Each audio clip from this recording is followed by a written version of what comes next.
దగ్గరి వ్యక్తులు మరణిస్తే మనకు ఎంతో బాధగా ఉంటుంది. దానిపైన విశ్లేషించారు రమణ మహర్షి గారు. దగ్గరి వ్యక్తులు మరణిస్తే మనకు ఎంతో బాధగా ఉంటుంది. శారీరక దృష్టిని వదిలి వ్యక్తి ఆత్మగానే సుస్థితుడైతే ఏ బాధ ఉండదు. మృతులు నిజంగా సుఖులు. వాపులాంటి శరీరాన్ని వదిలించుకున్నారు.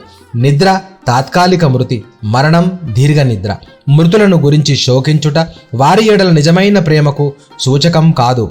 అది ఆ పదార్థము ఎడల, ఆ ఆకారము ఎడల ఉన్న ప్రేమ మాత్రమే. అది అజ్ఞానమునకు చిహ్నము. నీకు సరి అయిన జ్ఞానము కలుగకపోవుటకు ఈ మిథ్యా నేను అంటే అహం అవరోధముగానున్నది.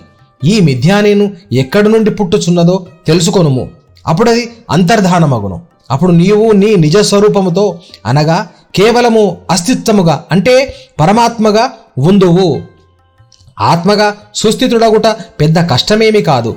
నీవిప్పుడు నేను శరీరమను భావముతో పీడింపబడుచున్నావు. ఈ భావము నశించినచో నీవే ఆత్మవగుదువు.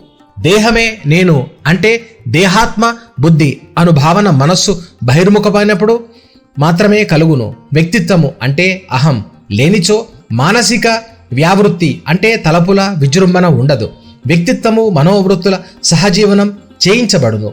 మొదటిది లేనిచో రెండవది ఉండదు. ఆత్మానుభవం మృతమైన మనస్సుకే కలుగుతోంది అంటే ఏ భావాలు లేని అంతర్ముఖమైన మనస్సుకేనన్నమాట. అప్పుడు మనసు తన మూలాన్ని తెలుసుకొని అదే అంటే ఆత్మ అయిపోతుంది. అహంకారం అంతర్ధానమవటమే సత్యమంటే అని వివరించారు మహర్షి.